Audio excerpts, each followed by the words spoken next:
Приветствую для тебя, дорогой друг. Сегодня у нас второй урок, и мы изучим, что такое активы и пассивы. Мы разберем, что такое 5 заповедей частного инвестора. И также мы немножко изучим, что такое еще один источник дохода, который ты можешь создать. В прошлом уроке мы подвели итог, что такое финансовая независимость и свобода. И мы говорили о том, что чтобы прийти к финансовой независимости и свободе, необходимо первое – понять, что такое активы и пассивы. Второе – что такое 5 заповедей частного инвестора. Пускай тебя не пугает слово 5 заповедей, это не связано с религиозной деятельностью. Просто заповеди – это правила, которые не нарушаются. То есть заповедь, когда ты для себя принял, ты их уже не нарушаешь. Правила, которые ты себе принял, осознал, ты их не нарушаешь. Вот когда вы не будете нарушать, когда ты не будешь нарушать 5 правил важных, тогда они для тебя тоже станут 5 заповедями. И третье, создай еще один источник дохода. Вот об этом поговорим. Что такое активы и чем отличаются от пассива? Потому что многие люди немножко путаются в этих понятиях. Активы – это то, что дает тебе деньги без твоего участия. Пассивы – это то, что у тебя забирает деньги.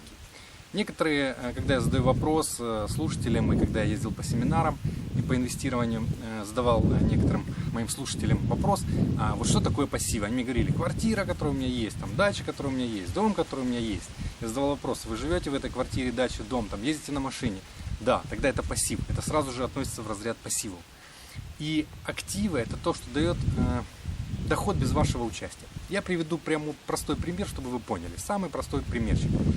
Представьте себе, что у вас есть мячик. Ну, обыкновенный мячик. Вы накачиваете насосом воздух. Когда вы накачиваете сами воздух в этот мячик, это называется доход. Когда же вы... А вдруг в этом мячике появилась дыра. Что это за дыра, если в финансовом плане? Это оплата за коммунальные услуги, оплата за квартиру, кто живет на квартире, оплата за газ, оплата за интернет, оплата за телефон, оплата за коммунальные услуги. Ну, за все. Оплата – это есть дыра. То есть дыра в этом мяче. Представьте, сколько дыр в этом мяче. Мяч быстренько спускается, вы начинаете качать, не успеваете накачивать, он спускается и спускается. То есть пассивы – это те статьи расходов, которые у вас есть. И вам первое задание после сегодняшнего урока – обязательно создайте список, напишите список «Мои активы и мои пассивы». И посмотрите, сколько у вас есть активов и сколько у вас есть пассивов. Так вот, посмотри, если пример с мячиком. Если ты вдруг взял электрический насос, включил в розетку, и у тебя автоматически качается мяч, это уже созданный актив. И твоя задача, у тебя уже есть времени побольше, для того, чтобы ты мог создать еще один актив и контролировать процесс накачивания твоего мяча. И когда актив может превратиться в пассив? К примеру, есть квартира. Вы сдаете квартиру, это уже актив, потому что он дает вам доход. У вас есть машина, которую вы сдаете в ренту. Уже есть машина, которая переходит в разряд активов, потому что она тебе дает доход. У тебя есть, может быть, дача, ты ее сдаешь на лето. Ты уже получил источник актива, который дает тебе доход. Вот именно это нужно понять, что активы – это то, что дает тебе доход без твоего участия. Пассивы – это то, что у тебя забирает деньги. А доход – это то, что ты лично сам делаешь. Это понятно. Ну а теперь давай поговорим, что такое 5 заповедей частного инвестора. 5 заповедей частного инвестора – это 5 важных правил, которые при любом состоянии твоего банковского счета, при любом твоем финансовом состоянии ты можешь подняться на невероятный уровень. Кто читал книгу «Самый богатый человек в Вавилоне», она тоненькая, маленькая книжечка. Недавно я познакомился с одним интернет-предпринимателем, он говорит, это моя настольная книга. Эта моя настольная книга была с 1998 года, когда я первый раз прочитал роман «Самый богатый человек в Вавилоне». Так вот, один из главных принципов – всегда откладывай 10% со всех твоих доходов. Вот сейчас мы проведем эксперимент. Ты сейчас откроешь свой кошелек, можешь на паузу поставить и пойди посмотри в свой кошелек, сколько у тебя денег. Посмотрел? Внимательно посмотрел. Теперь отложи 10% и положи либо в конвертик, либо положи в другой сектор там, кошелька своего. Начни прямо сейчас откладывать 10% со всех денег, которые у тебя есть. Со всех доходов, которые к тебе приходят, ты должен откладывать 10%. Почему это так важно? 10% это деньги, которые ты платишь себе. Посмотри. Ты уже слышал, наверное, эту фразу, но я еще подчеркну. Мы платим за автомобиль, мы платим производителю бензина за бензин, мы платим производителю электричества за электричество, мы платим за одежду, мы платим всем. 10% это плата себе. Заплати себе 10% со всех своих доходов. И научись, обязательно научись не брать деньги из этого конвертика, который ты напишешь, 10%. Как я это сделал? Я написал конверт, 10% написал и туда складываю 10% и сразу же я инвестирую. Но что это такое, поговорим чуть попозже. Так вот, со всех своих доходов, когда ты научишься откладывать 10%, твоя жизнь станет радостной. Огромное количество людей, которые посещали мои тренинги по инвестированию, одно из заданий было отложить 10%. Когда через какое-то время, через год или через полгода я встречался с этими людьми и задал вопрос, ну как, вы отложили, и они рассказывали такие истории, которые у меня были такие же истории. Какие именно истории? Он говорит, я отложил, у меня уже было $1000, потом я вдруг решил взять 10% на там свою какую-то цель. Ну, поехать отдохнуть за границу. Я говорю, что потом было? Доходы упали. Стало так жутко. Я подумал, что у меня сейчас придут деньги, и я положу эти $1000 обратно. Деньги так и не пришли. И говорит, я очень тяжело опять накапливал эти $1000. У меня было в жизни так 4 раза. Когда я брал из 10% чуть-чуть, потом больше.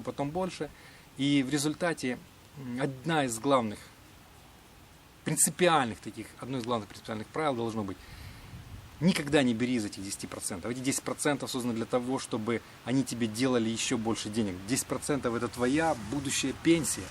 И ты, когда осознаешь это первое правило, что 10% нужно откладывать и ни в коем случае не забирать, вот тогда для тебя это правило станет первой заповедью твоего инвестирования. Какое же второе правило? И какая вторая заповедь?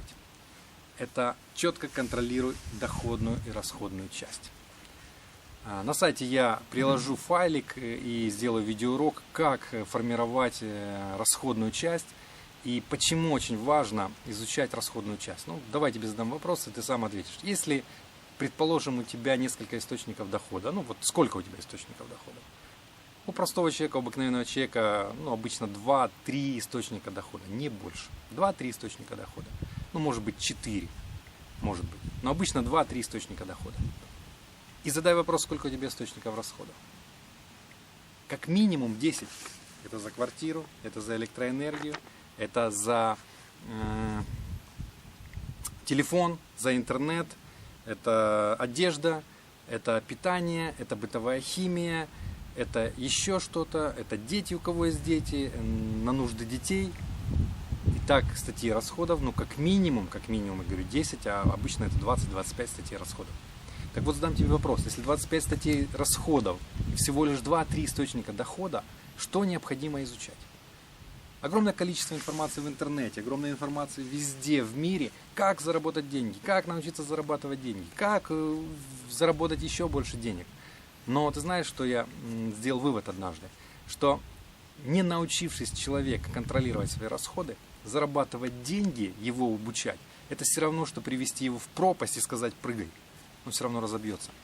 Поэтому одна из задач – это научиться контролировать расходы и изучать эту часть заповеди, как контролировать четко свою доходную и расходную часть. Обязательно нужно контролировать расходы.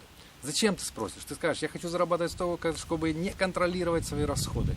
Но, дорогой мой, если ты хочешь стать богатым человеком, если ты хочешь стать миллионером, если ты хочешь стать процветающим и обеспеченным человеком, тебе просто обязательно необходимо научиться контролировать свои расходы. Я приведу пример, когда я читал одну книгу Дэвида Рокфеллера, мемуары, где он говорил, почему дед его стал миллионером. Потому что он записывал в амбарную книгу, так называемая амбарная книга в России была у купцов, каждый цент. Купцы записывали каждую копейку в амбарную книгу, потому что нужно контролировать каждый рубль, каждая копейка, которая куда-то уходит, а ты должен начать контролировать. Я приведу тебе мой простой пример. Вот ты вышел сегодня из дома или завтра. У тебя было определенное количество денег в кошельке. Вечером приходишь, вспомни, куда ты потратил.